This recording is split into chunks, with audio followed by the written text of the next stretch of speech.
Tomorrow marks the 70th anniversary of the end of World War II. Japan surrendered August 14th, 1945. In addition to pictures and medals, many World War II veterans, or now their kids, or maybe even their grandkids, still have war souvenirs from fighting against Japanese soldiers. I met two men here in the Valley working together to send those precious and sometimes controversial items back. It's called a good luck flag. It was commonplace during the war for American soldiers who captured the Japanese to take their flags. Yes, yes. The flag is called a Yoshigaki Hunamaru. Parents and friends gave the flag to every Japanese soldier sent off to war. They wrote love messages on the flag and wished their soldier victory, luck, and safety. That's his name there. Terry Stockdale has one of these flags, one of many taken as souvenirs by American soldiers. When his father died in 2001, Terry inherited the flag along with a Japanese diary and abacus. He had a footlocker with his uniform and all the war memorabilia. Army Staff Sergeant Glenn Owen Stockdale fought in World War II. He was in the 41st Infantry Division and 163rd Infantry Regiment. Terry said his dad didn't talk about the ugly side of war, the death, the destruction.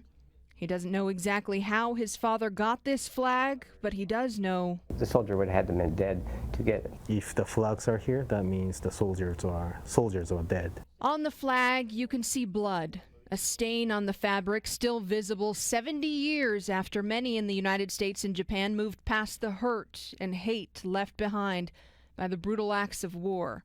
Pearl Harbor, Hiroshima.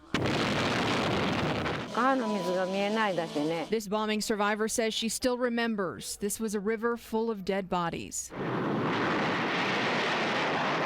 There's two sides to it.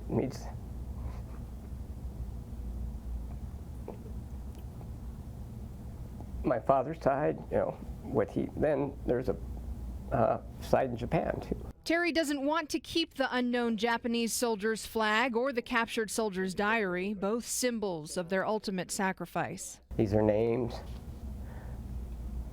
There's a name here. It's a person.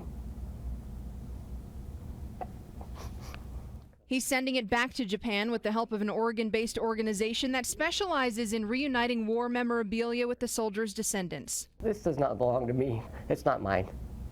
It belongs to the family. This video is from the organization, Oban 2015. The flag belonged to this man's older brother.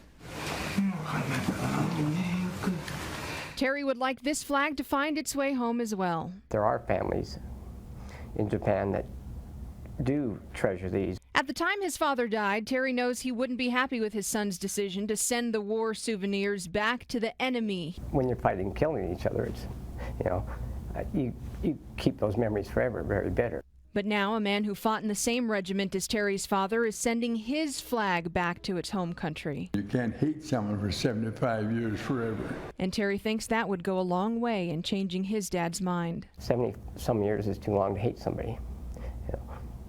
So that's why I believe my father would agree with him. The family members in Japan, they're waiting for them to come back home. Yuji Otsuki left Tokyo to get his education in the U.S. He's lived here ever since. This is Army soldier Toshimatsu Otsuki, Yuji's grandfather. What I know is he died in June 1945. He basically died a few months before Japan surrendered. He was one of 77,000 Japanese soldiers who died in the Battle of Okinawa, the biggest and bloodiest battle in the Pacific. His body never came back. There's no proof of existence.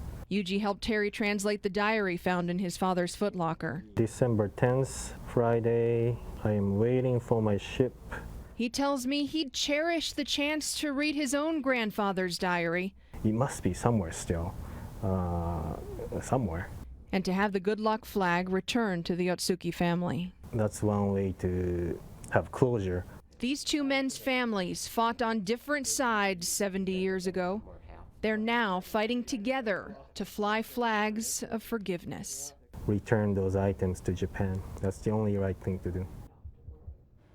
And they believe that is the only right thing to do. And you know that on auction sites like eBay, there are several of those good luck flags that are posted online for sale, and both Yuji and Terry are adamantly opposed to that. They say it's disrespectful to the Japanese soldier who died in war, and also to the American soldier for his service and what he had to do to get that flag. It's something to see the meaning that they attach to the flag.